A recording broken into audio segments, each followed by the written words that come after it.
Okay, welcome everyone to our 5th quarterly theme here at the Historical Games Network. This quarter, we've been focusing on the theme of environments. This topic has differed somewhat from our others in that it's particularly broad and open to interpretation.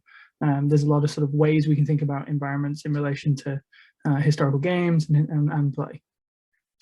And as you can see from the contributions to our blog over the last few months, there have been a number of different perspectives on how to address such a theme. Our guests today similarly reflect the variety of ways that environments are important to the representation of and engagement with the past through games and play. But before we start, as per normal, we have to say a little bit about our funding, which the HGN is funded by In-Game, which is Innovation for Games and Media Enterprise, which is an £11.5 million research and development centre based in the heart of Dundee video games cluster, led by Abertay University in partnership with the University of Dundee, the University of St Andrews, and local and international industry partners. In-Game delivers innovative research and development support services to games companies in the city and beyond. In-Game is part of the Creative Industries Cluster Programme, funded by the Arts and Humanities Research Council and part of the Industrial Strategy. The HGN also receives significant funding from the Scottish Funding Council. So moving on, it gives me great pleasure to introduce our panel for today, which I know will provide us with an interesting and insightful discussion. First of all, we have Dr. Tina Vassal, currently works as a curator at the Museum of the Southern Jewish Experience in New Orleans. She's an expert on the material culture of ancient Judaism and Christianity, with a specific focus on religious architecture and artifacts.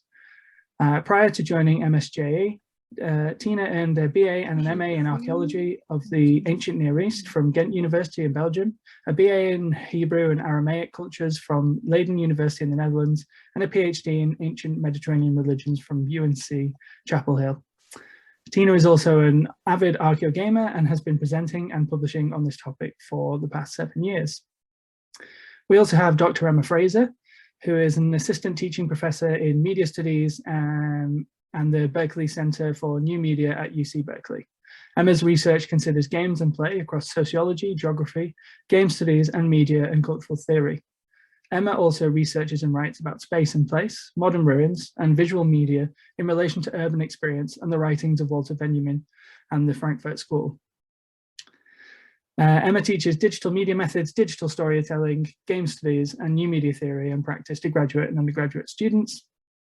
And finally, we have Daniela De Angeli, who is the creative director of the community interest company Echo Games, where she designs seriously fun games that educate, stimulate critical reflection, bring awareness, tell important stories, and have a positive impact on society. Daniela has more than 13 years of experience as a game, graphic, and interaction designer. She has worked for museums and cultural organizations all around the world, including the New Mexico History Museum in the USA, the Ruhr Museum in Germany, the British Museum in the UK, the National Trust UK, and the National Geographic. Her works take theories from a variety of disciplines, from psychology and human-computer interaction to museology and memory studies, and translate them into game mechanics and narratives to fit different purposes. So this is our panel for today, an excellent collection, as I'm sure you'll agree. So moving on to the first question.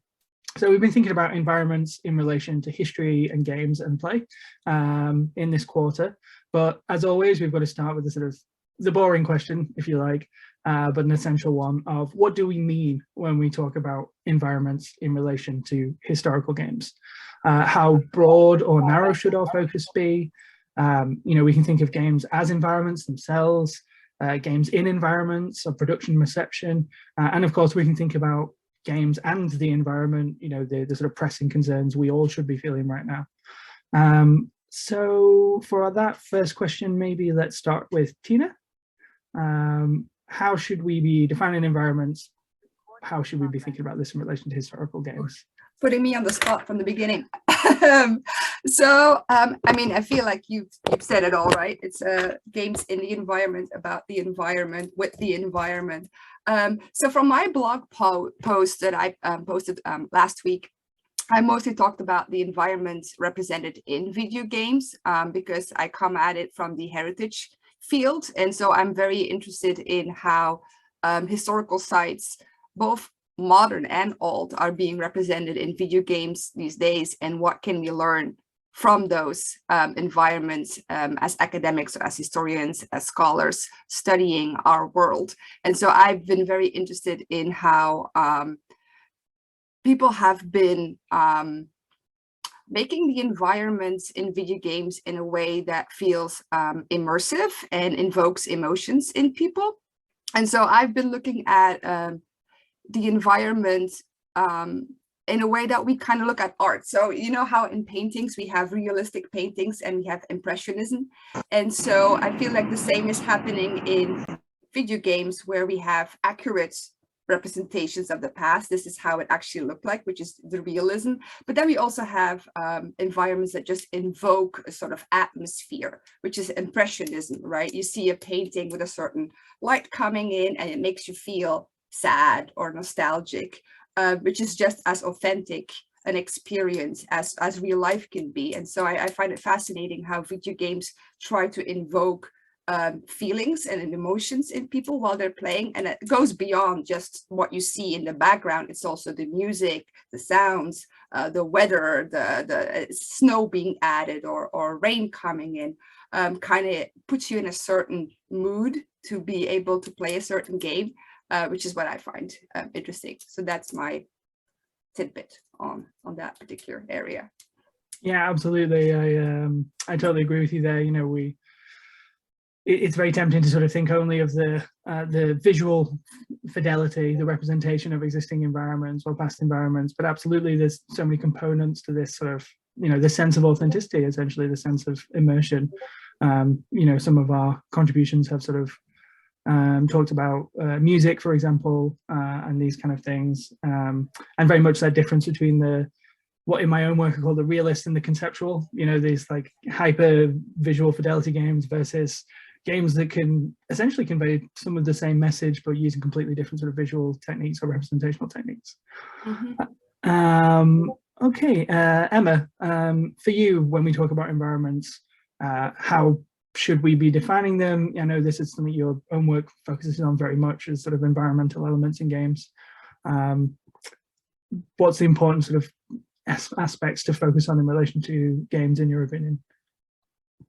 Yeah, so I think, you know, there's obviously, as you've raised, multiple different ways we can approach this. So I think I'm interested in taking the line almost as a thought experiment of just saying that, you know, games are environments. So I think, you know, Tina's point about kind of art design and the sort of that art practice kind of element is a lot of what the environment that you see is kind of about. But I think also on top of that, sort of thinking about the gameplay and the dynamics of play and things like that. And especially if you're starting to talk about RPGs or games that present to you a world that you're exploring, I would kind of say the game is games are environments, essentially. That is what's happening, whether you're simulating, whether you're replicating, modeling, any of those kinds of things.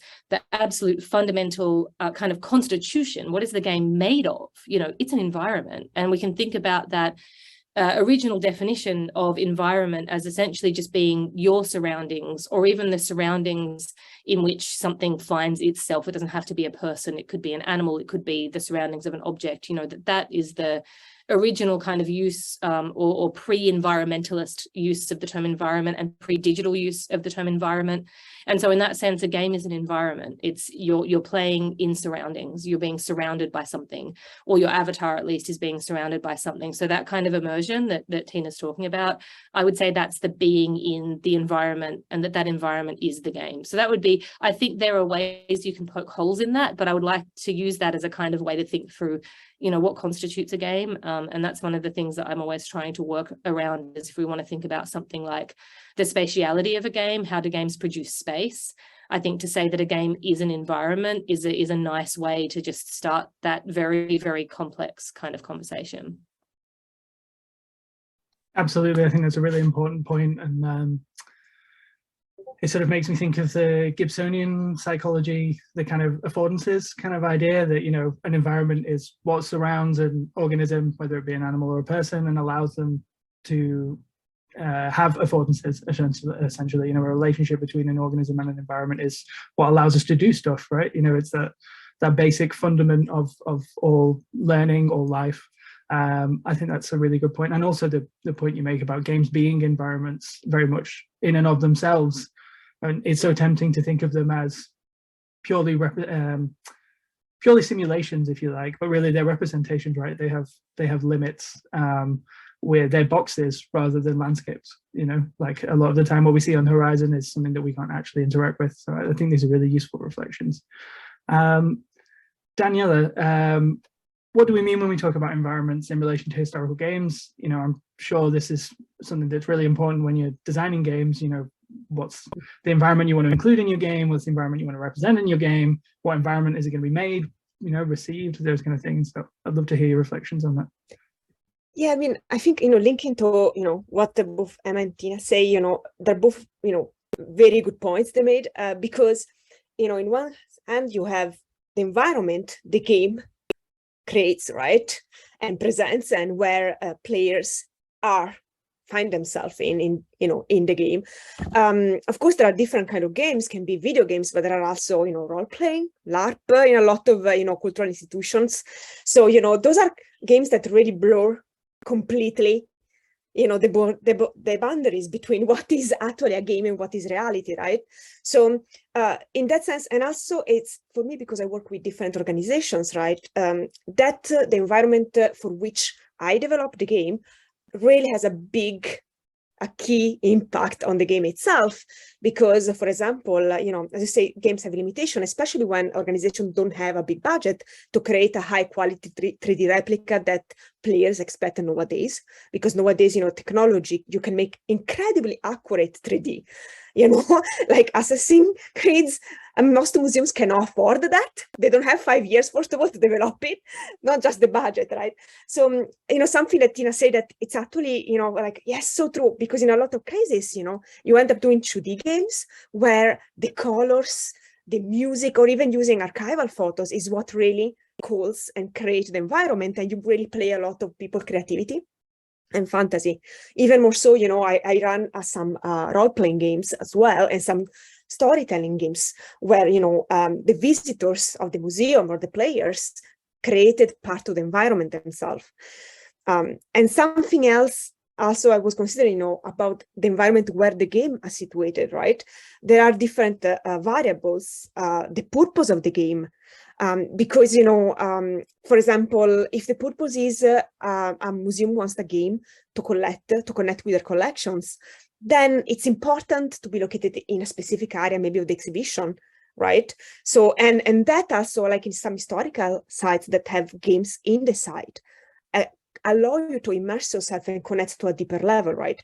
In some other cases, like the latest games I'm working now, someone wants people instead to bring the experience home and making them their own, right? So they wanted to use the game to co-create collective content and collective stories and bring communities together. In that sense, it's going to be a mobile game that everybody can play from anywhere. So that it's a virtual environment. In another case, and then I promise is the last example, but, you know, I worked with young offenders, a game for them talking about crime and how, you know, you deal with it, what's happening, why someone commits a crime. And I designed a small role-playing game with them. And the reason why we did that is, for example, some of them either don't have access to a quiet space where to play, or even don't have access to internet, because for law, they cannot access internet freely. So, for example, you cannot develop web-based game for them. So even the target audience is a kind of, or if you think about elderly, maybe some games, you know, are not the easiest for them. So the target audience also is a big influence on the environment you are planning for the game, within the game, and where the game sits, basically.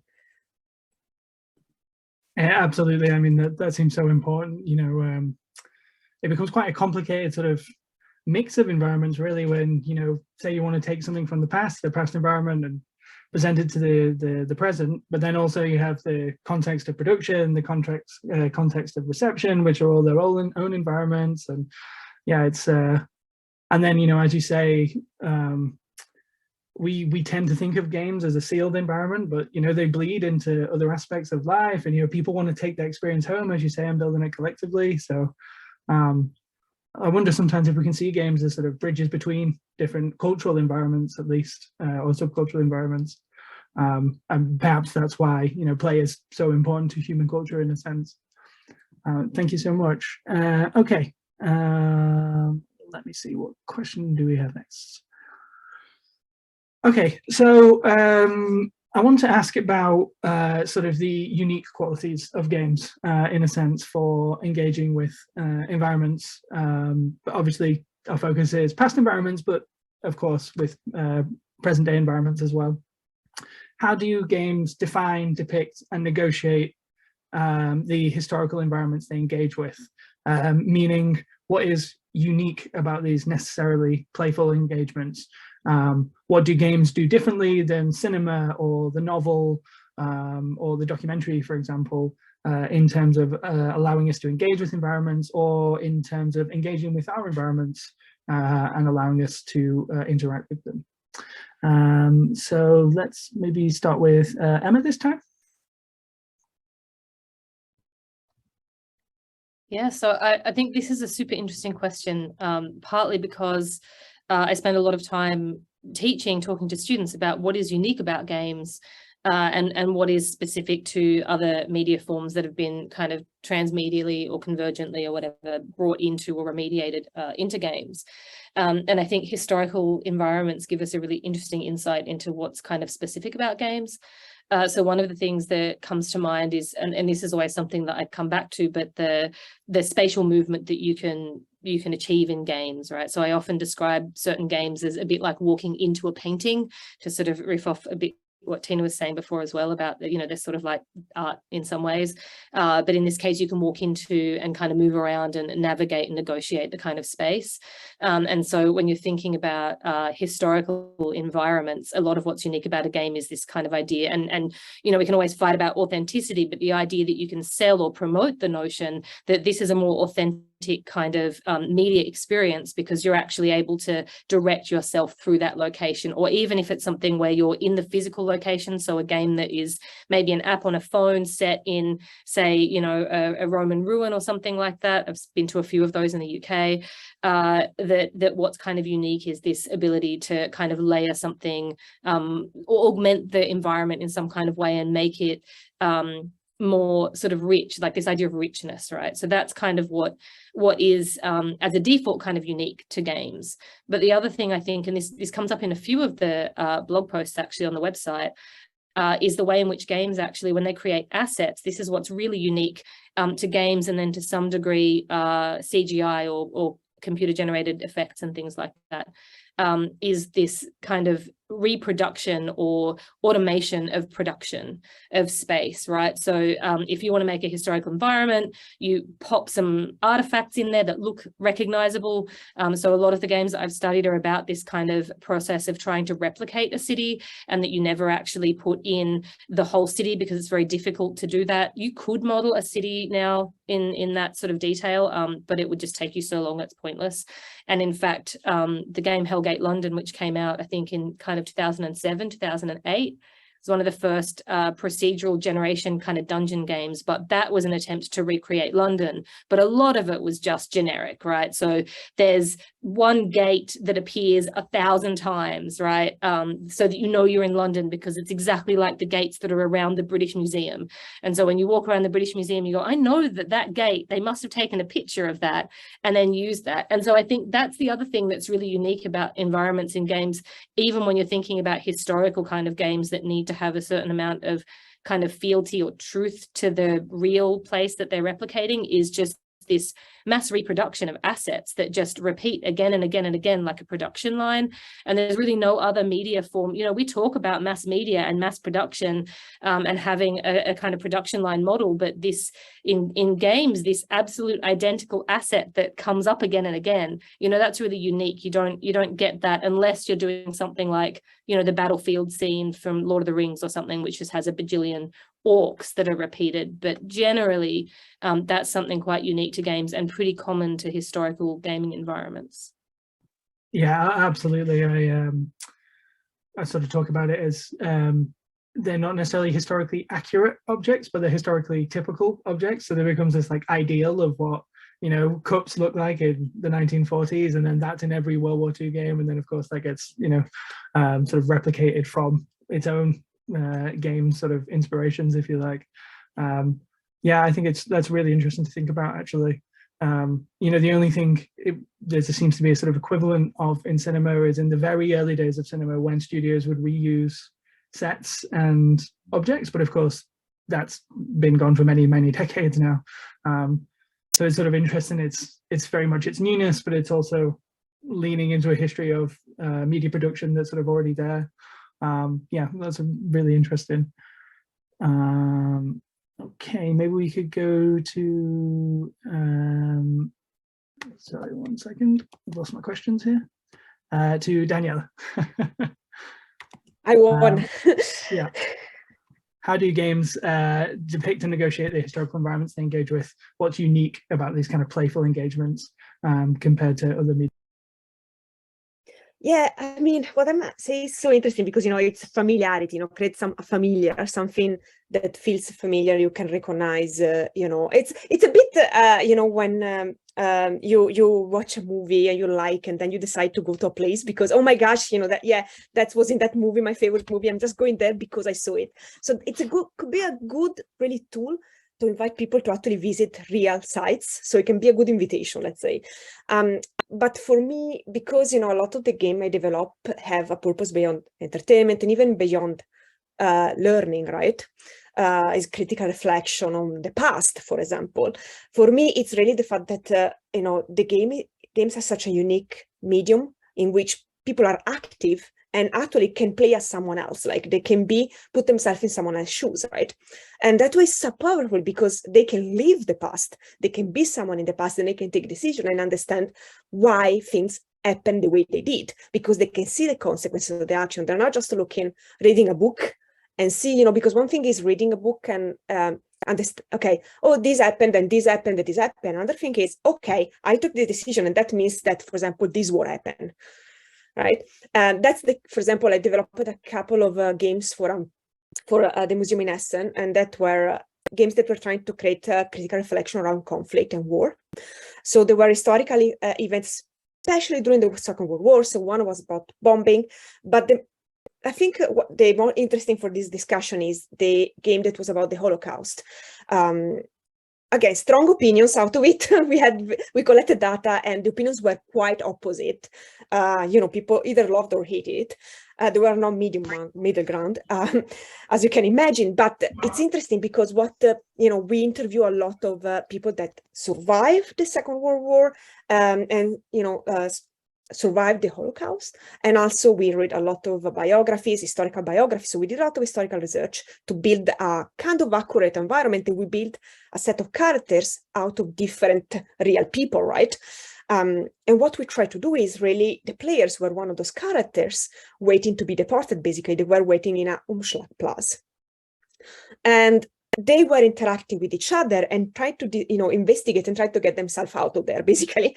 It was kind of an escape room, if you kind of think about it, but it was through a narrative. It was a narrative game where you can talk with either with a computer, a NPC character, or with other players. You know, it was multiplayer, different people could play. So in that sense, you know, they took decisions, and at the end, they could see the outcome of their decisions for themselves and for other players. And in that sense, you know, you can really, you know, it's a fun, kind of fun. I wouldn't call it fun, but, you know, it's an engaging way to discover more about people from a specific period and why they took specific decisions, basically. You can empathize more because you did it. I don't know how many of you ever played the role-playing games like Dungeons and Dragons or Vampire or Call of Cthulhu. You know, when you do this, what you do as your character, it's a fantasy world, but it becomes reality. It really becomes reality. It's like, you know, when you talk with your friends that you play with, like, do you remember that time that we stole those magic boots? Like, it's a real thing. You empathize and it becomes so real. So that's the power of games. They can really, you know, you can immerse yourself in the past. And as a consequence, understand it better than just reading a book or watching a movie, because that's a reading of someone else's experience, right? Yeah, I think that's a really good point. The sort of duality of games, that they're a space that you receive a story in, but also a space that you create a story in, right? And that's a real thing that happens to you, whether you believe in the sort of the fictional framing that's put around that activity. It's still a real experience that you have, and that makes it very memorable. And I think that that engagement very much so is something we see on the limited research that's out there on sort of reception studies of historical games. That seems to be the thing that the players talk about the most, is that engagement, that sense of being interested enough to go and find out something else, you know, to go and find something outside the game space as well, because like you said, that experience stuck with them very much so. Okay, so yeah, I can piggyback on that. Yes, those were also my thoughts, that, you know, you have that agency, that active participation in video games, which you don't have with any other mediums that are out there. If you watch a movie, you have to watch it from beginning to end. You can't just go into the middle and then watch a little bit of the beginning and a little bit. There's a certain order. The same counts for books. Growing up, I would read so many books, adventure novels, all of that. And now I find myself not reading that much anymore, because games have replaced that experience for me, being in a different world, being in a fantasy setting and in different environments, and feeling that you're there, getting lost in that space. You know, when you're reading a book and people are trying to get your attention, they can't, because you're so down in that space. I feel video games are often doing the same to me when I get overwhelmed in an environment. I'm at a family party and there are too many people and too many senses and I get overloaded. I get out my phone and I start playing a video game, and I kind of like focus on that world and get in a different space and become calm again. It's kind of like a Zen moment for myself to pick up my phone and play. I don't want to be impolite, but it kind of helps me to get back to myself.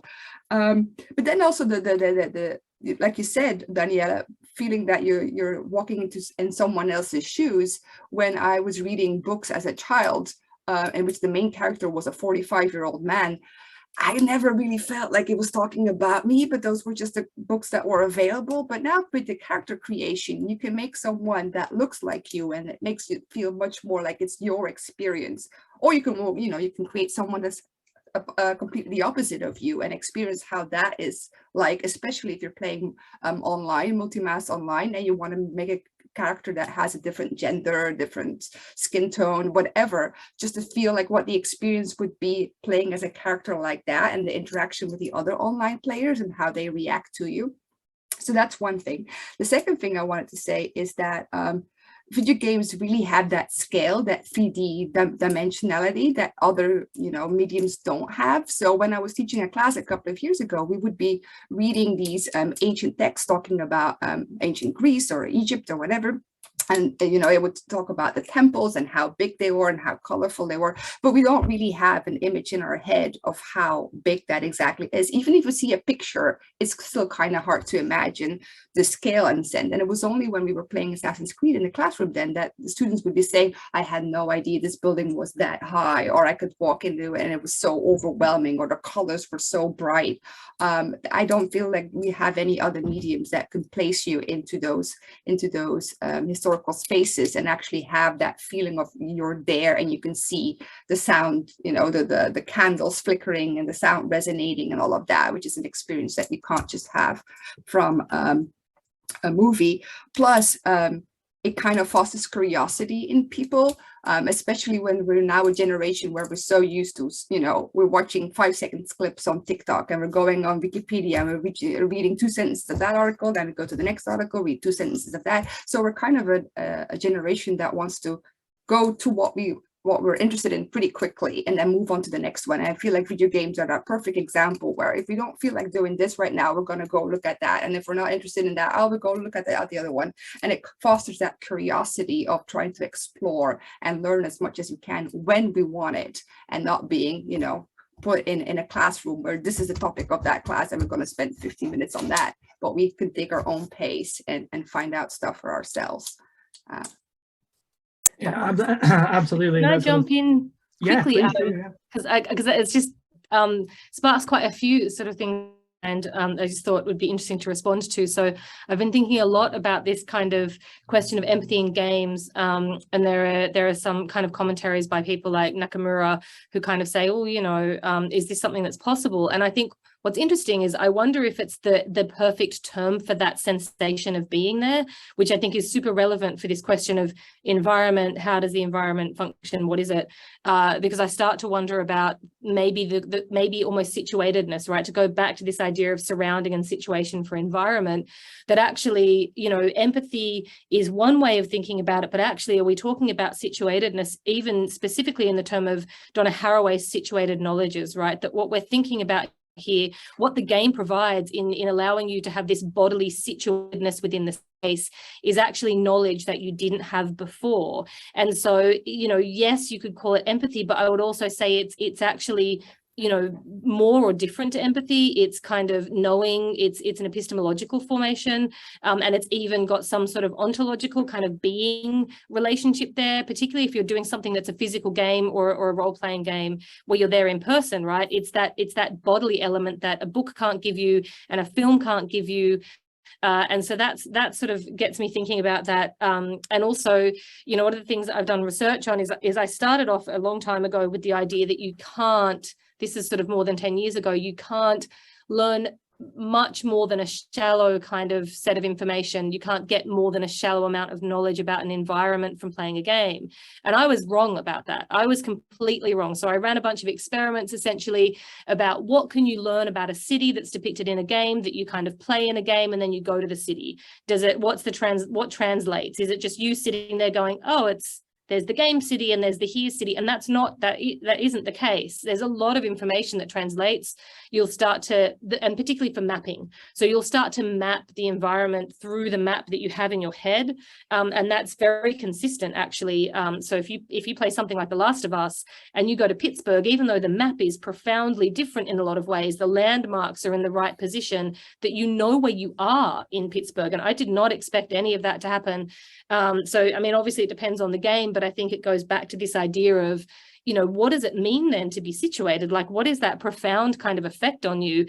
Is empathy enough, or is that the right word to use? Or, you know, what else is kind of going on there? So it's so interesting to hear other perspectives and design perspectives on that, because I think that's such an open question still, and very difficult to research and get to the bottom of. But I wonder if there's other ways of thinking about that. Yeah, I would totally agree with that. And I think it's a situated quality that is both a sort of strength and weakness of games, in the sense that that ability to feel situated is, of course, incredibly important to the, I don't want to say empathic qualities, but the sort of, let's say epistemological qualities of games. But then also, the more situated the experience, the less likely transfer is to occur from that experience to another experience. But as you say, there are components of games. For example, spatial memory. There's loads of studies that show games are fantastic for spatial memory, where the domains of knowledge, if you like, are close enough to each other that you absolutely can take that learning and then, like you said, go and explore a real city with what you've learned from a game. And I think the problem with the notion of empathy is it's so linked to affect, even though they are separable, you know, but in the sort of literature it has become so linked that, we sort of use empathy as this broad term, when of course it's possible to engage with games in lots of different ways that don't necessarily have an emotional component. You know, lots of people play games in ways that are very strategic, very instrumental. It's a fascinating questions you bring up there, because, you know, I don't immediately think of these things when we think of the theme of environment, but then absolutely it leads us to these places, right, where, you know, where you're actually considering the fundaments of games by considering the environments they exist in and produce themselves. Very much so. Okay, let me see, we've got time for probably one more question. As always, we run out of time. Okay, I'm gonna go for what I would like to call the bonus question, which I think is the funnest question. And obviously no one can give a real objective response to this, but I think it's a fun thing to think about. So Tina, your blog post explores how games themselves are becoming archival resources that can preserve depictions of, for example, contemporary landscapes after those landscapes have disappeared. I really like this idea, and it made me wonder in what other ways games will be used as sources by the coming generations of historians. What do we think the current role and nature of historical games says about contemporary society and culture to our future, you know, to the historians that are going to look at our society through these games? What messages about our engagement with the past, about our present, how we use history, are we sending to our future sort of colleagues, if you like? Obviously, I know that there's no firm answer to this. None of us can actually predict the future, but I really like the notion of thinking about what games say about our contemporary environment with the environments we've created. What messages do we send to the future with sort of games in that sense? So, Tina, do you want to sort of maybe answer on this first? Inspired by your blog post. I'm trying to think what I can say. I would say, I mean, the choices that we make to create art, movies, books, music, anything is always a conscious and subconscious choice, right? We are influenced by our environment, by our society, of what is important right now, what are we talking about right now, and it's often hard to see it in the moment. It's only when we look back 20 years from now, 100 years from now, that we can say, oh, this was clearly a trend that was happening. I'm thinking about movies again, about, you know, there were Westerns were very popular at some point, and then they got replaced in the 80s by FBI espionage movies, and then they got replaced by superhero movies. And so clearly there's something going on in society that makes people relate to these kind of genres of movies. And I feel like the same thing is going to happen in video games, where we're going to see trends. For example, you can already see that, you know, in the 80s, 90s, a lot of video games were dominated by male protagonists who were very bulky and who were saving a princess, and it was all the macho culture. And we are luckily stepping away from that, also because there are more females playing, there are more older generations playing. Now we have more wholesome games, and we have more farming games and those kind of games. And so that is definitely a reaction by society that is happening now with Gen Z coming in and saying the 90s was very masculine and misogynistic, and now we're stepping away from that and we are exploring different genres and such. Yeah, for example, I mean, Age of Empires 1 only had male workers. There were no females no women in that game. Only in Age of Empires 2 were women invented and came onto the playing field. And so the choices that we make say something about how we view society. We see male as the default human person. We see white skin as the default skin color. And so looking back on that 50 years from now, we will say, why were there no Asian protagonists, for example? And so our society will change, and that will say something about what we find important or what we value at this point. I feel nowadays we have, for example, a lot of post-apocalyptic video games. A lot of environments show dilapidated cities. I was playing the game Stray yesterday with a cat in the Asian setting. Whereas clearly we are scared about the future environmental catastrophes that are going to happen. And so we are imagining all these stories about what would the world look like if that would actually happen. And so it shows us what we're occupied with in our current society. Absolutely, and I think as games become more complex, they're becoming more useful for that, because they can hold a weight of messaging that they sort of couldn't previously. Well, you know, I mean, I'm sure fans of retro games have just got very upset that I said that, but I think it's true for the most part. Emma, Daniela, do you want to take a punt at guessing the future with us?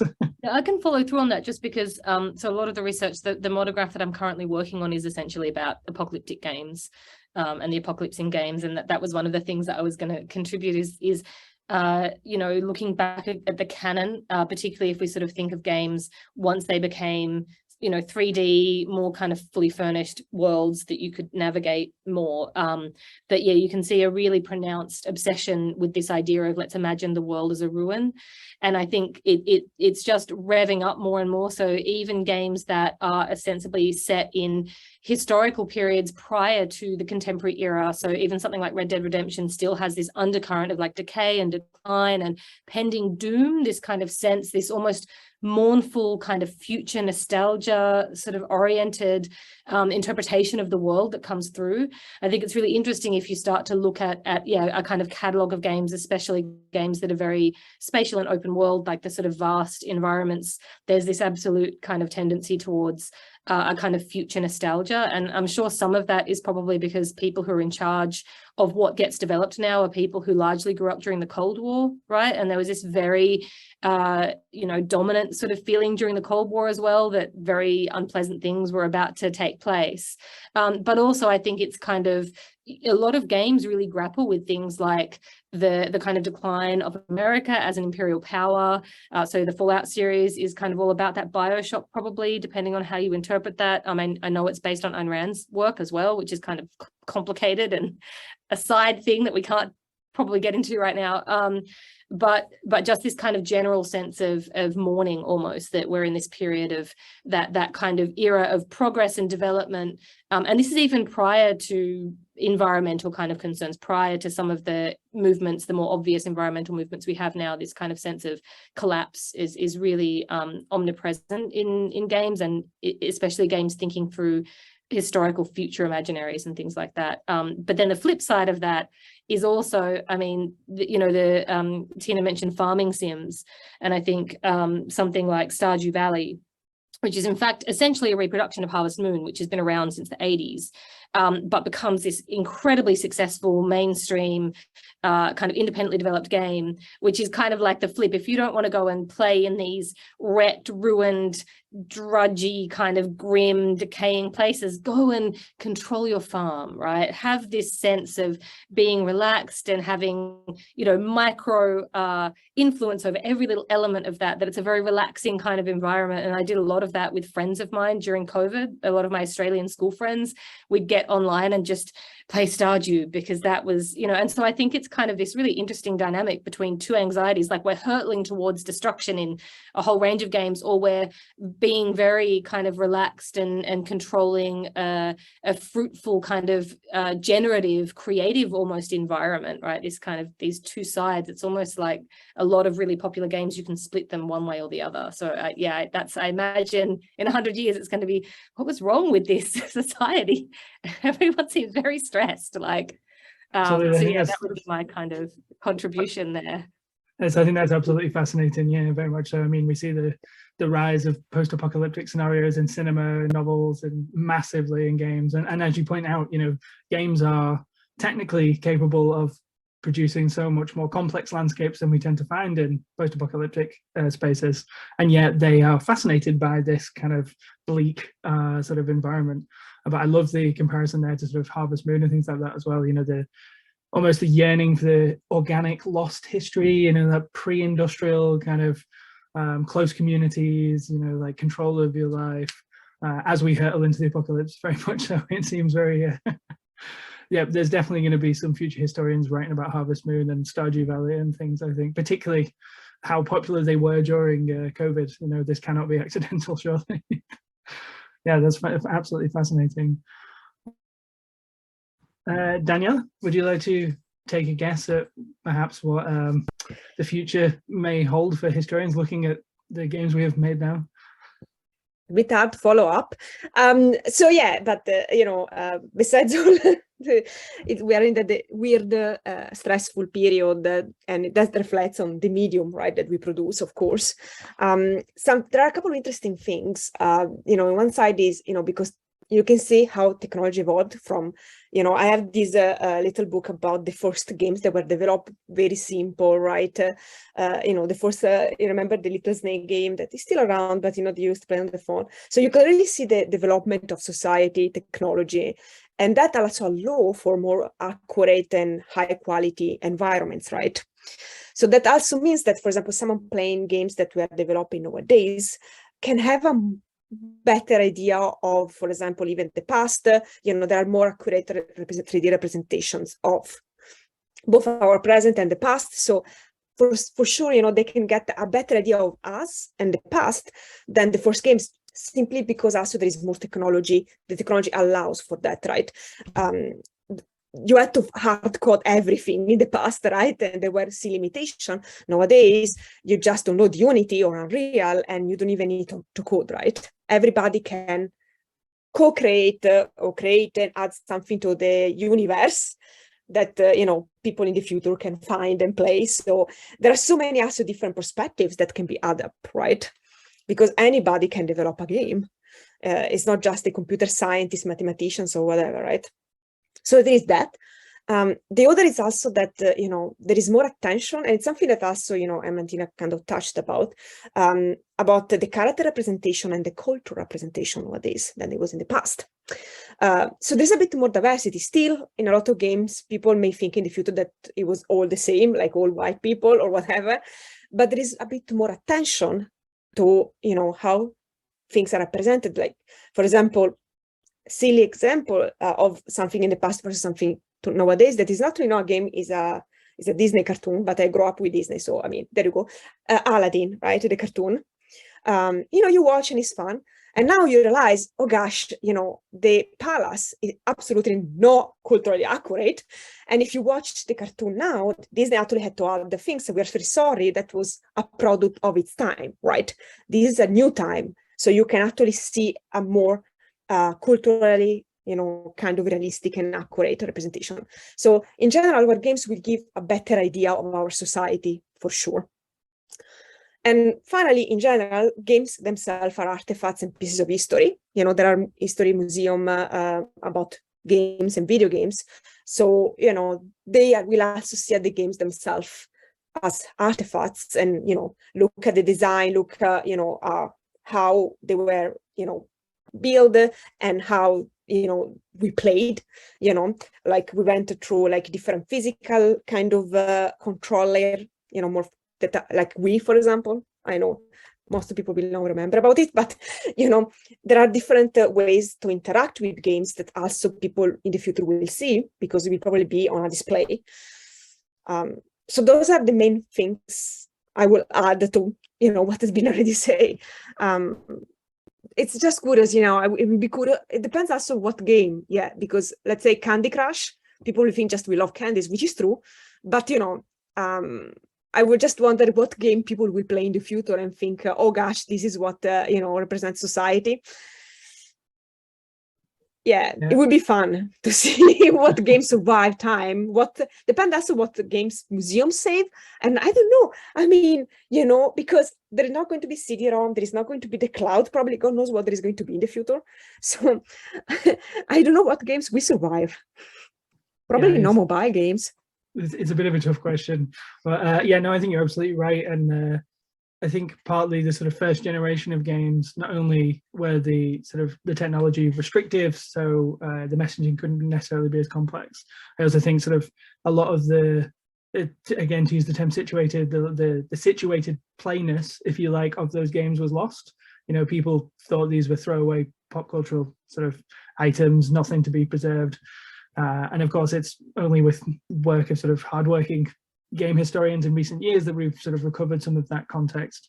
And I guess for people in the future, they will have a lot of the cultural context, the sort of design context of these games as well, which will make them sort of more useful sources than they have been for us looking back at the 70s or 80s, for example. Okay, thank you so much for those answers. I know it was a bit of a difficult question, a bit of a left field one, but each of you gave really interesting responses. So we don't have so many questions in the chat yet, so I'm just going to invite people in the chat. Please submit your questions for our speakers, unless you think we've covered absolutely everything there is to say about environments and games, which I think we've done pretty well, but I don't think we've quite done that yet. So please submit your questions. In the meantime, we could have a go at another one of these sort of pre-written questions that I've got down. Let me see. Oh, yes. I want to sort of ask a question about this. So I was sort of thinking about the way genre is a kind of design pressure, in a sense, when games are made, and how much issues of genre or existing design patterns can be considered a form of environment that must be negotiated and has a role in determining what representations of the past we see. So, for example, one of our blog posts by Finley Pearson, he explains how simulation games that have particular expectations from players of functional and aesthetic fidelity, you know, a simulation game has to echo its reference in sort of very particular ways. Games such as train simulators, which is what he talks about. He talks about how that can be a very challenging space to design with. So what are the challenges that designing within the cultural environment or genre, if you like, of history or heritage introduce?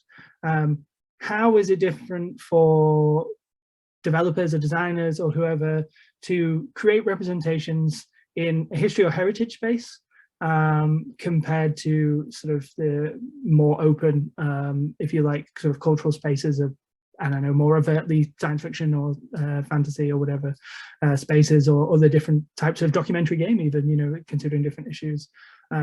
What are the particular challenges that the history as a cultural discourse environment involves? Maybe we could go to Daniela first. This seems very much in your wheelhouse. Yeah, well, from my perspective is, you know, developing a good game is hard in general. Then when you add, you know, the historical, it's like an added level of difficulty. If you even are sadistic enough and go to difficult heritage, it's an additional level of difficulty. So, you know, it's like layer up difficulty because, you know, you need to be respectful depending on the topic, right? You know, like when you know, we developed the game about the Second World War, we tried our best to be respectful, but still for some people it was, you know, really disrespectful, you know. So developing game in specific historical context and environment can be extra challenging and can bring a lot of negative opinions. Like there were games in the past developed about the Nazi, for example, the Holocaust or Hitler, that were completely destroyed and removed from, you know, publication just because of the topic. So, you know, that adds a level of difficulty, and the fact that you have a purpose that is not just developing a fun game, but you probably have another purpose, whatever it's historical accuracy, education, bring awareness. You know, when we talk about games and, you know, for the environment, you know, try to, for example, you know, one of the games I did for the National Geographic was trying to raise awareness about sustainability and what you buy in the supermarket, right? So that it's an additional level, a purpose you have to match with some mechanics. And when you do that, one of the most difficult thing to do is to balance the accuracy and, you know, reach your purpose while keeping it fun. Because a lot of times then you forget the fun. At a certain point, you kind of get lost. So you get to the beta testing and you realize, oh, this is not a game. This is basically, it's kind of being in school.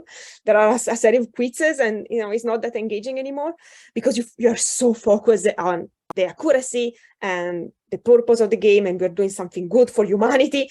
And, you know, and then you work maybe with a university, for example. I work with a lot of academics and museums curators that really focus on the, you know, accuracy and on the message, right? So, you know, even when you do the iterative process with them, you know, the fun is the last, if ever, told about. Like, for example, with those games, you know, normal games already take a lot of time, but with those kind of games, it's months just for the concept and figure out which mechanics you need to choose for that concept and then purpose.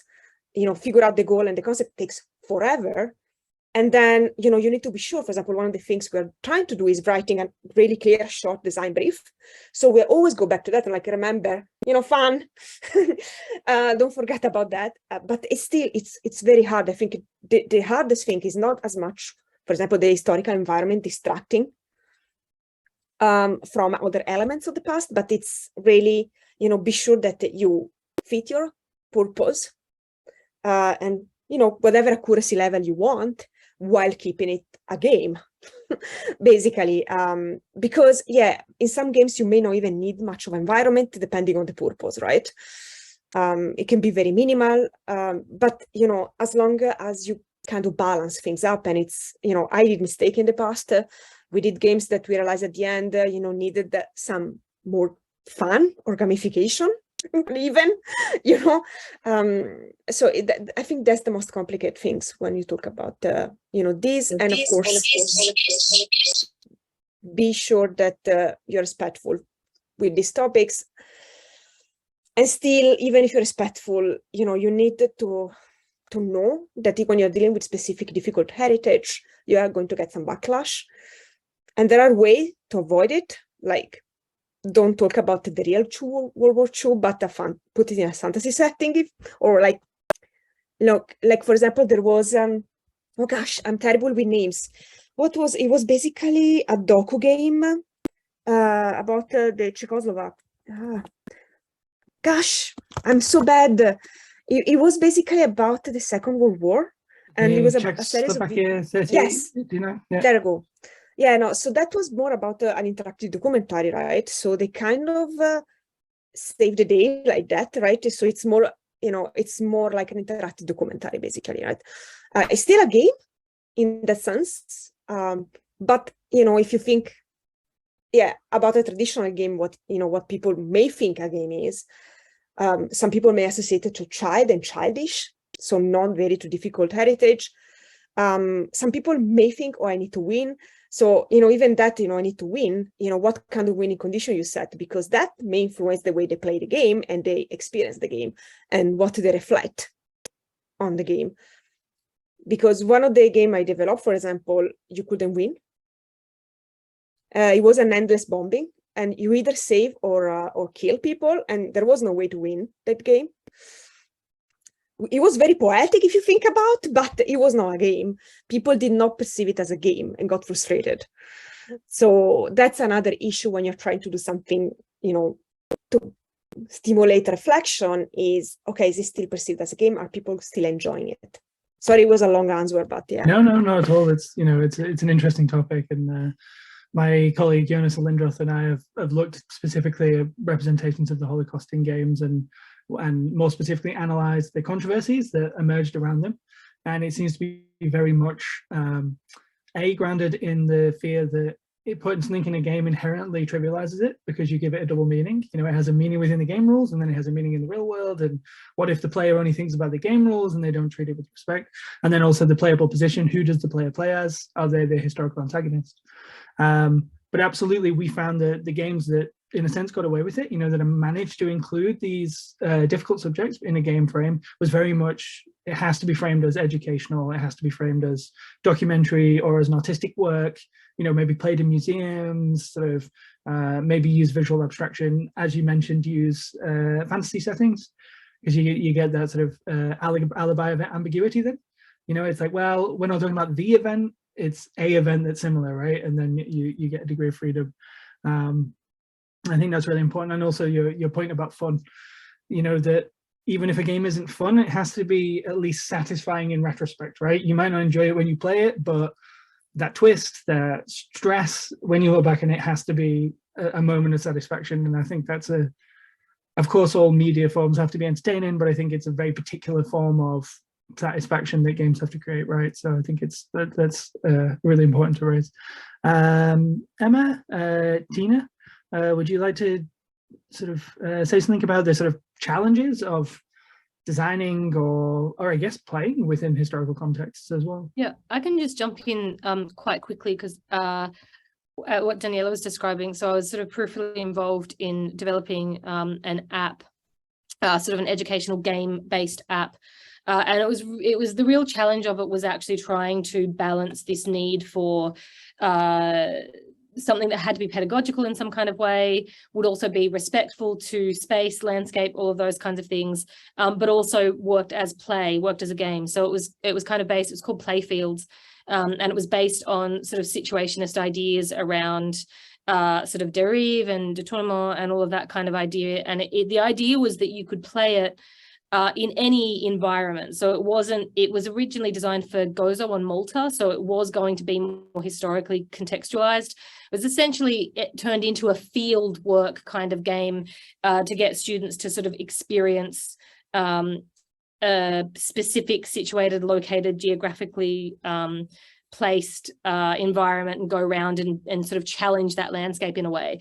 And there were ways in which that worked, and there were ways in which it just really, really didn't work. And part of it was because of that trying to find the balance between the pedagogical and the respectful, historical, kind of situated. And the way that we decided to deal with that was to make it more open and more general, and that you would have these activities and competitions and game-like elements that could be used in any environment, but then detaching it from the specificity didn't really fix. I mean, it made it more of a game, but it didn't actually help to situate it properly. So I think there's always this really difficult balance, especially when you're dealing with a physical location. Like, how much of the location can you include before it starts to kind of become too serious? But if you make it too general, it's like you're floating and you could have been in any place. And something like, there's a sort of community play app that I was testing out for a while in Manchester called Sprytar, which is in sort of, often it's used in museums and things like that might have a park or a sort of open space around them. And that had the same effect. You know, you could use it anywhere, but actually then it was kind of meaningless. It was a game, but that was it. It didn't really. And so it makes me wonder if something like Pokemon Go accidentally ends up being much more of a pedagogical game incidentally, because you go around. And I mean, one of the things I found hilarious was that because the images they'd used in Pokemon Go were from Ingress, they had all these images from 2 or 3 years ago for the Pokestops and stuff.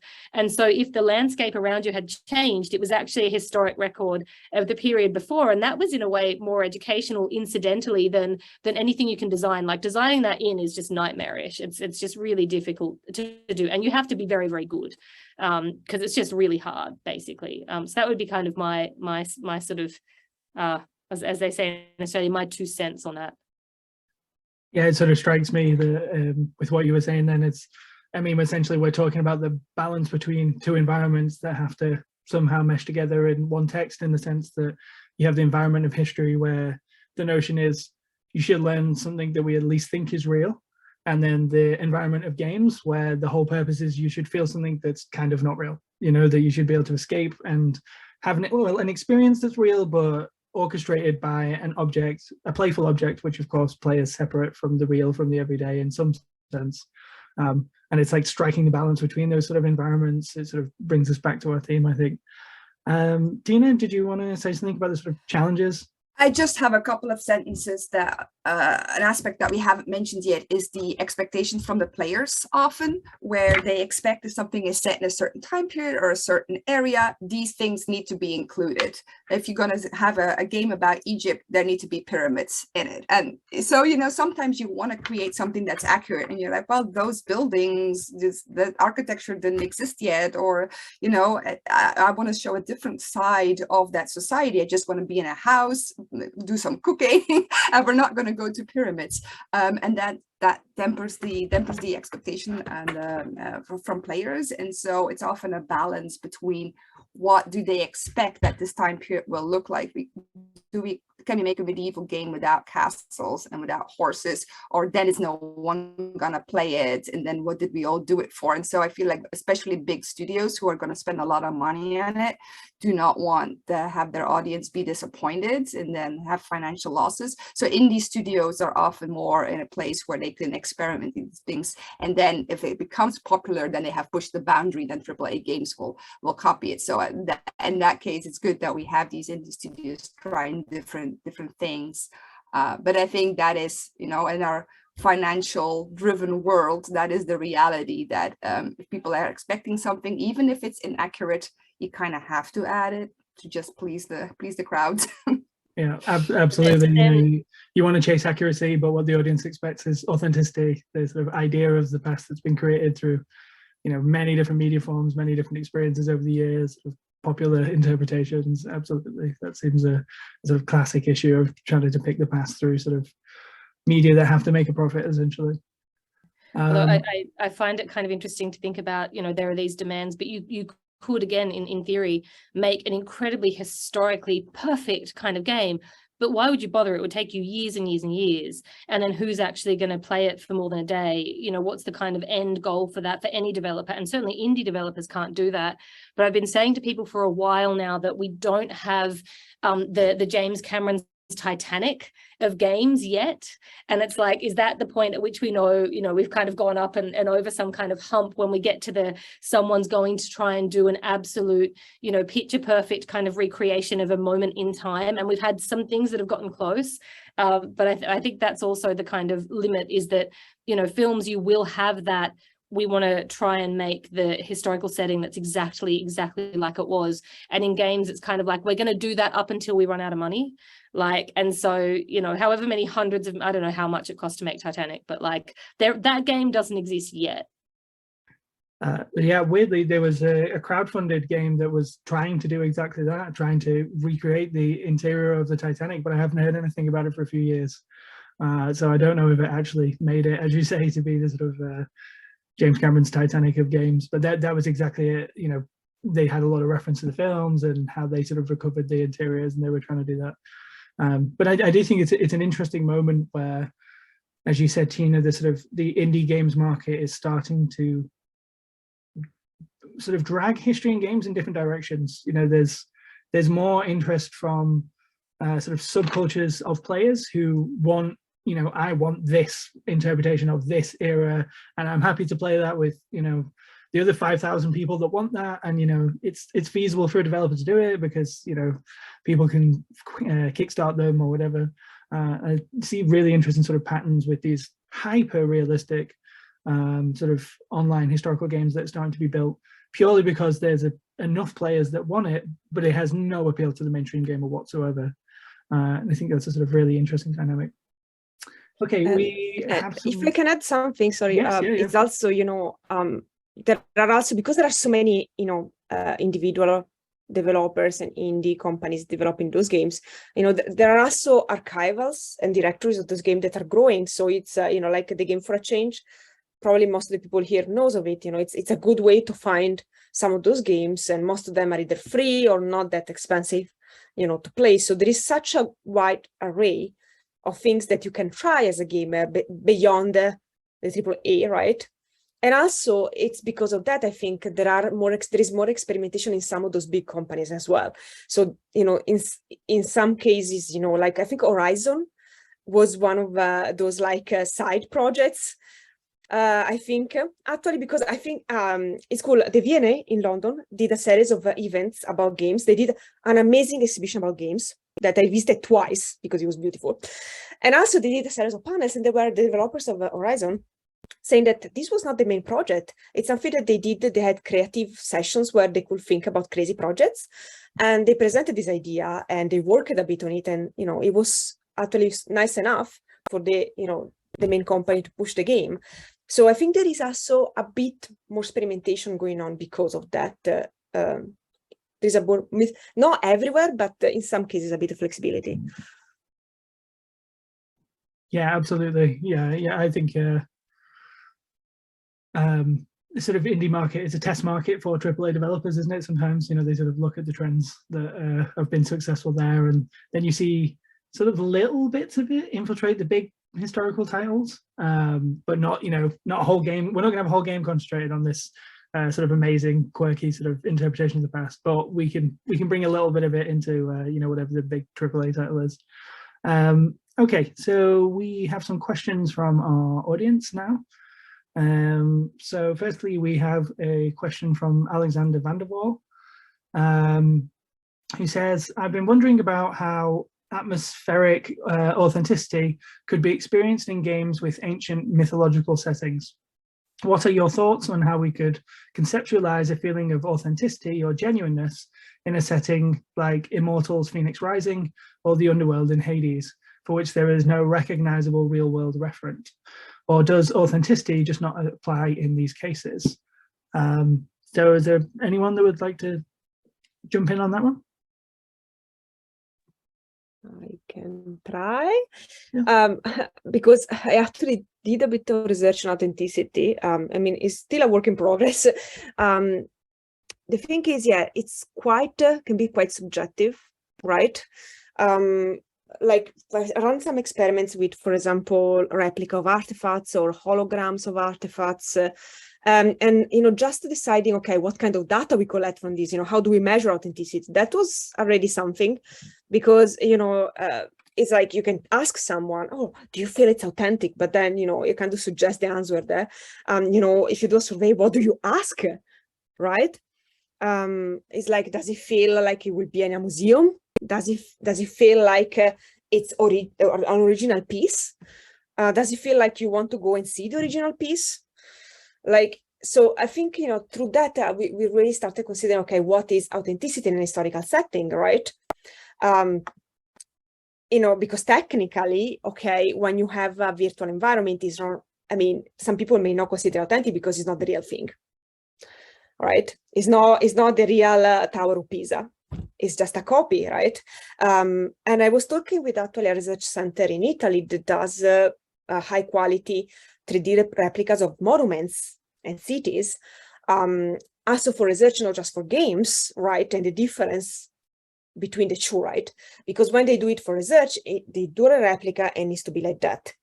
That means if there are holes, right, in a building, or if there are imperfections, if there are parts missing, they have to leave it there because it's research. If it's for a game, they cannot really leave holes or like, you know, pieces that are, you know, not clear. So, you know, there is a lot of modifications for the game environment, which is something we already talked before about, that makes it less authentic. So there are a little bit, you know, it's a bit blurred. And of course, you know, you can think of authenticity also of the experience, right? Did the game feel authentic or fake to you? Or like, you know, sometimes I think also when you try to push some objective into the game, that the players may feel like they're being used or like trying to be persuaded towards something, and that makes the experience less, you know, authentic, you know, and it's not really a game, you know, it's not an experience for them, it's a study. And then it's interesting because on the other hand, then there are games that are open about their purpose, like citizen science game, right? Like Sequest, where it's open, you know that they're collecting data or folded, you know, so when you're playing, you know that you are basically helping researchers in the field, and that empowers you. And, you know, in that way, it may actually feel authentic, even though you're not visiting the Tower of Pisa, you know, you're still doing real research. So I think we cannot really define authentic as just one thing. I think it's more, you know, how you created the game and what you share with the players, you know, how transparent you are, you know, and how authentic you are in your communication with the public, if it makes sense. Yeah, and I think in terms of trying to recreate things that obviously didn't literally exist, I think we can only talk about it in terms of authenticity, because obviously there is no accurate depiction of Hades one can make, but there is authentic depictions of Hades one can make according to the various cultural discourses and interpretations that have sort of been recycled since the original myth was created. And I think also, if you are going to give a comprehensive view of, say, ancient cultures, you kind of have to include myth and mythological figures, because that was part of the worldview at the time. That presents a problem for realistic, you know, games of today, sort of thing, where you're like, okay, now we have to visually depict this thing that didn't exist. But I think there is more than visual accuracy or authenticity, if you like. There's a complexity of argumentation that a game can make. Music and so on, like, and then I leave, sorry to see in a moment, but, you know, like, we did a virtual reality game inside a Roman villa. The Roman villa, I mean, we call it Roman villa, but there are 2 stones left, right? So, and it's what like archaeology thing, it was there, you know, probably. And basically what we did is people would play, you know, in the arena, we'll do like chariot running race. Again, we think that's what happened and how it was played, and we try to make, you know, when we develop the game, we try to make it as easy to play as possible, simplifying a bit the rules, right?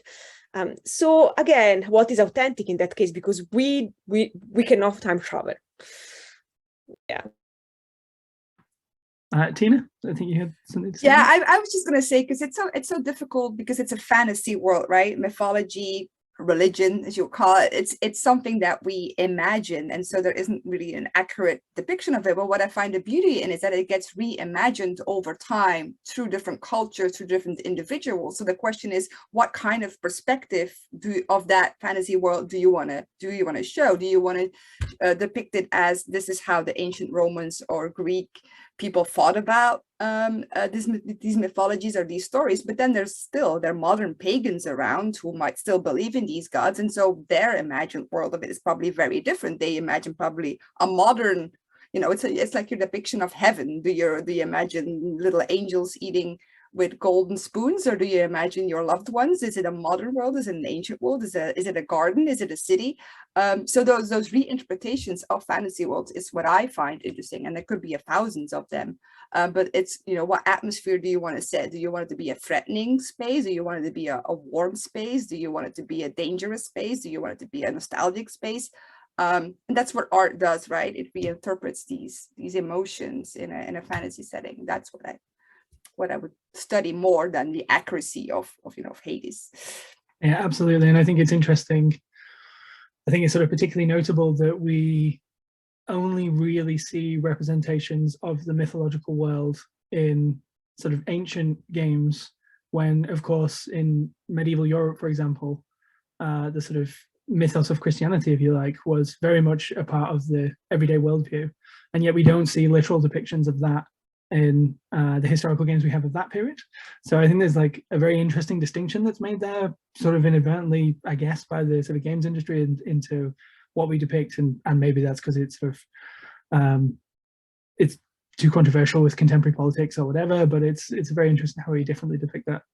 Emma, did you yeah, I just jump in really quickly and say that I think, short answer, yeah, I think authenticity does apply in those cases, but it's often less about, is this historically authentic, and much more about, is this socially or culturally authentic? So I think a lot of those games around mythology, they're often built around a central protagonist who's going through some kind of psychological process, which is typical of myth in general.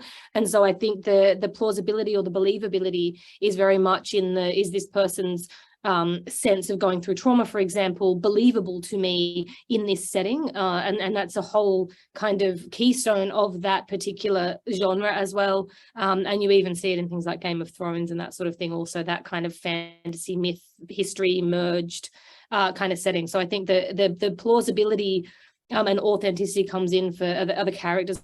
Plausible is the social world and the cultural kind of context plausible and authentic in that sense, because some games do such a terrible job as well. So there's certainly a conversation out there about that kind of question of the authentic game that is a mythological kind of setting.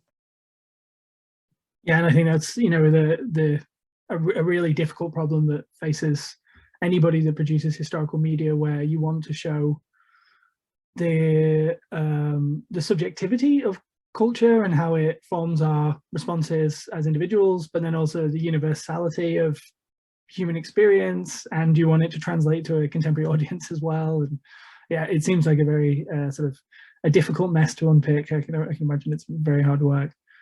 Okay, so we have some sorry, can I add one little thing? Yeah, sorry, yeah, of course, yeah. Because it's something that I remember while Tina was actually talking, because she made some interesting points, and I remember some part of my initial studies about authenticity is the connection between that and expectations, because expectation will influence how you feel about the authenticity of it. And for example, let's say there is something that is well known, it's not real, it's fantasy, like Dracula, for example, right? And what you expect Dracula to be. I'm talking about Dracula because actually I think it became open source quite recently, but anyway. Dracula, okay, you imagine like that. Let's say that someone create a game that reinterpret, right, an artistic interpretation of Dracula. People may find it not authentic and dislike it because it's not what they expect. What if Dracula was a knitter, right? He likes crochet, and the game is about making different patterns. Maybe it's not what they expect, So this is, again, not something historically accurate because it's an invented character, but people knows it so well. And it's similar with, fan clubs when you're trying to reinterpret something, right? And you and you recreate the story and you add something to it, it's not necessarily well taken because well received because of the expectation you have. Well, shall we talk about the Little Mermaid's reinterpretation? That doesn't go down well with some people, but okay. Okay, so That was dramatic. I think we have another question here. This is from AB. What games have been played in situ in historical environments, and how has this impacted the game and the historic environment? For example, many LARPs may take place in an actual historical environment. The Kraken RPG event takes place at a German Schloss. What other examples are there of games, digital games, etc., taking place in historical environments, or sort of augmented reality games, pervasive games? What, if any, observations do you have on that? So sort of games played in historical environments, I think we sort of touched on it a little bit, but I think there's lots of examples out there, right? And in a sense, the reverse, you already touched on a little bit, Daniela, this notion of media tourism, the way that we can first encounter a game and then seek out the historical environment. I know in sort of Venice and Florence, for example, they have Assassin's Creed tours now and things. So it's just sort of thinking about that, games situated in historical environments, what difference does it make? What are the advantages? Why does it matter, kind of thing? And examples of that, if you know of them. Anybody want to jump in that first? The one that immediately I sort of think of is Brenda Romero's Train. So this was the board game that was about the Holocaust, but the players didn't know it was about the Holocaust until the very end, basically, and they have to compete to put small models on trains, and then at the very end they realize they've been sending people to Auschwitz, basically. But that game was only really played in museum environments. And this is sort of part of what we were talking about before, framing it very purposefully as art, as not to be taken as a game. It was never described as a game either in any of the promotional materials or any of the work that was done on it. It was seen as a sort of artistic installment. It was a game, but that was not part of the framing. That's the sort of example that stands out to me, because it was in place with other historical objects that in their own sense form an environment. It's not a historical environment, the museum itself, but that was the sort of thing that appeals to me, occurred to me. I also think about reenactment straight away. I don't know if anybody else has any other sort of examples of games played in historical settings. It's quite a tough one, I think, actually. I feel bad to jump in as before. Oh. So yeah, Tina. Go. No, because I don't really know any examples. It's kind of something that I would want to become developed, that you go to a historical site. And the only thing that I can think of is geocaching, which is something that some of us did like 15 years ago, where you would actually bike to a certain place to go find something and replace it with another piece of paper or something. But something that gets you out there and goes visit those places. And I think Emma just talked about Pokemon Go, which had the same. I remember there were a couple of cultural parks or institutions that deliberately set up a Pokemon Go day, that you had to go to that place and then you also learned about the environment while you were there.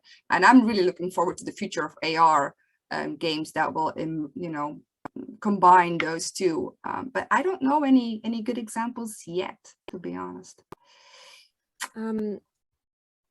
If I can jump in, absolutely. So the thing is, there are like individual museums that do that. Like, for example, there are some big museums that do open nights, especially in London, like V&A or the Natural History Museum, that sometimes they do special events. Like V&A, I'm pretty sure they did a LARP in one of their events.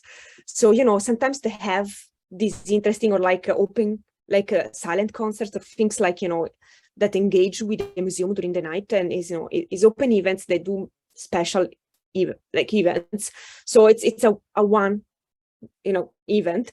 I also have one of my friends that before the pandemic used to make escape rooms in the museums.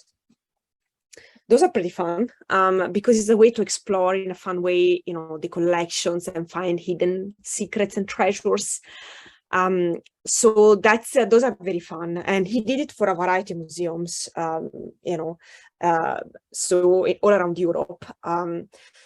Something I was also thinking is a storytelling game I designed for a property of national trust, where people, after visiting the historical property, could use the game to tell their own stories about the characters in the property, and it was quite fun, the stories that came out of it.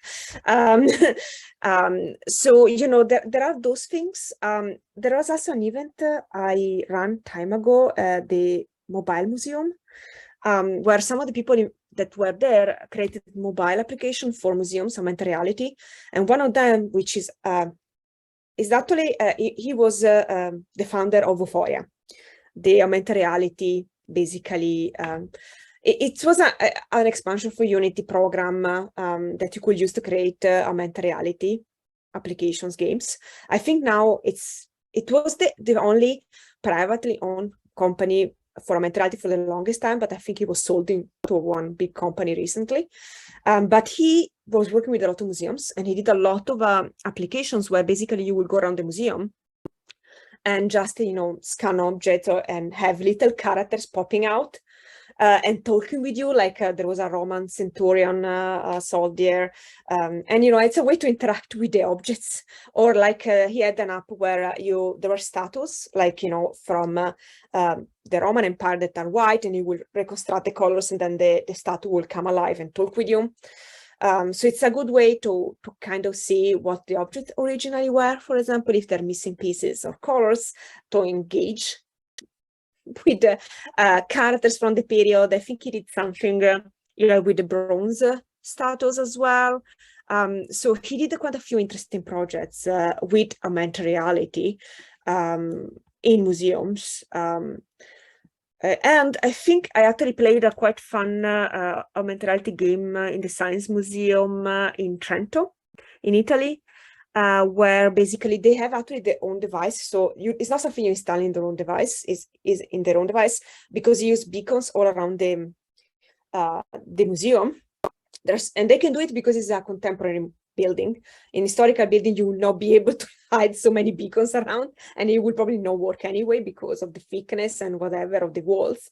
But and there you will just go around and things will pop up. And you had a lot of, for example, they did a mystery game where you have to discover who killed the curator of the museum, or who poisoned. It was still alive. They didn't kill the curator. They poisoned the curator. And at the end, going around the museum, you discovered it was a specific flower in their garden, and by mistake it was taken and made a tea out of it. So it was a mistake. They didn't want to hurt the curator. But you will go around collecting kind of information and clues, and it was very fun because you will discover about the different flowers, the different bugs, right? And for example, I now know specific flowers, better not make tea out of it. So yeah, they can do some very fun stuff. In general, one of my dreams is to make a mega game in a museum.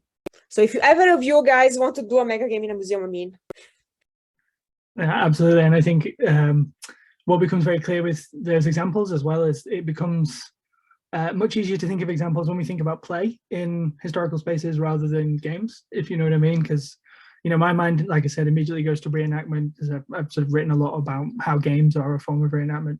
And with traditional reenactment, you can't win a battle, you know what I mean? For the reasons of safety, it's all planned out before, who's going to move where. Often for reasons of the historical record, the person that won in reality has to win, all that kind of thing. But it's very much a playful practice, reenactment. It's very much a practice of the sort of visceral sensations of warfare, and sharing that with the audience as well, the noise, the smoke, the sort of overwhelming sensory sort of information. And then also it's a game of mimicry, right? It's a game of fundamentally pretending with the aim of gaining insight. And I think that's often an aspect of historical culture that's sort of lost, is the importance of sort of reenactment culture to existing historical sites. I'm sure we've all been to a historical site where, this day we have a reenactment, and it's that form of engagement. I think that's something that really stands out. And also another example I kind of think of is not necessarily games, but playful practices are often engaged in historical sites now for the purposes of digital archaeology or digital humanities, for example, where people will use technologies to try and work out and use dancers, for example, hired dancers. I've seen some studies like that to try and work out how the dynamics of ancient theatre worked, for example, and how these spaces worked. I saw a study where they were literally trying to work out how voices projected in market squares, for example, and how that might have changed the impact the messaging had and things like that. So they are very playful practices. They involve sort of playful experimentation, but they're very much done for serious scholarly work, and that's very much sort of pervasive kind of bleeding into historical environments. Emma, did you want to add something to that? Yeah, I think I was interested in just talking a little bit more in the general sense about this question of things like AR and using them in maybe historical spaces to create playful experiences. And it's interesting, there aren't many things that come to mind that I would consider to be extremely successful attempts to do that kind of thing. And so one of the issues is that because there's so many steps involved in doing something, particularly like AR in a historical space. So a lot of historical spaces, if you think about the kind of stuff that you're thinking about, castles, maybe Roman ruins, if you're somewhere like Australia, you might be kind of in the middle of nowhere, really. Are you going to have a good internet connection? What's the Wi-Fi connection going to be like? And then what are the different people who are coming to that space? What's their capacity for being able to use a mobile device? Are you going to develop it for Android and also for iOS? Or are you just going to say only people with Apple phones can engage with this kind of item that we've put that usually layers over a site, and which is quite different to the kind of Kraken game, which is sort of an event that people will come to for its own kind of purpose. So I'm thinking more about the just ad hoc kind of things. And so there's a lot of really amazing experiences you can have, but it's often, 15 people in the room or in the site are really engaged and having a great time, and 45 other people are just there going, what are those people doing? Like looking at their phones or pressing some buttons. And something that comes to mind that I thought was actually a really interesting and successful, less a game, more of an interactive kind of environment was I was just before COVID, actually, I was in London with my niece, who was sort of 8 at the time, and we stopped off to have a drink and some snacks and stuff just outside the British Library because there's somewhere to sit there. And I think we were probably on the way to the British Museum or something like that. And she realized, and none of the rest of us did, that there's a statue there that has a little QR code. And so she just got the phone because she's, this is her whole life, gets the phone, does the QR code, knows which phone to get as well, because not all of us had internet. Her mum didn't. So she's Australian. She hasn't got internet on her phone yet. So she gets one of our phones, goes over, presses the QR code, and then she's gone. We're like, where's she gone? Has she literally gone missing in London? Like, what's happened? And we found her, and she was going from site to site in the sort of square outside the British Library, following this kind of path of stories about different famous people, because you were supposed to get the phone and call them up and have a chat with them. And she completely bought into this whole scenario. And we were just kind of laughing because it was kind of ridiculous. And so in some ways it was well done, and in some ways it was pretty naff. But she was absolutely embedded in this idea. No, I'm going around and I'm talking to everyone on the phone, and I don't want lunch. I'm busy and I don't want to go to the British Museum. I have things to do. I've got to call all these people and chat to them. And so I think it's, the state that it's in at the moment is we don't have a public who are fully adjusted to the idea that you get your phone, you have an AR experience, or you get your phone and you do a locative play-based experience. It works for a set of people. And I've done a ton of these as an academic at literally like a locative media conference in Barcelona or Melbourne or something like that. Someone makes a game for that purpose and we can all use it because we're researching this area.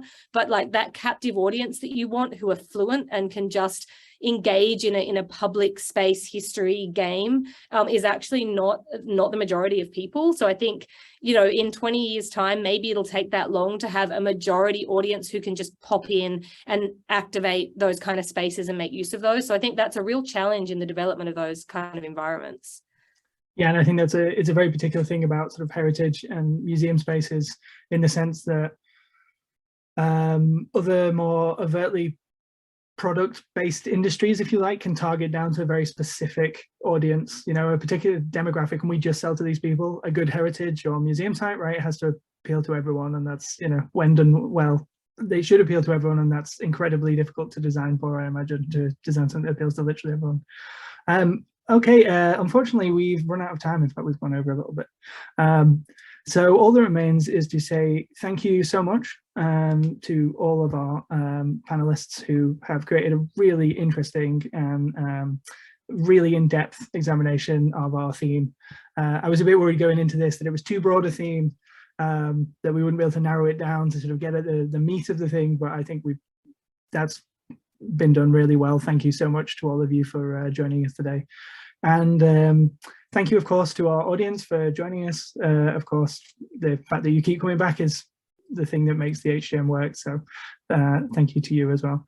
We'll be back shortly at some point over the next few weeks with news of our next quarterly theme.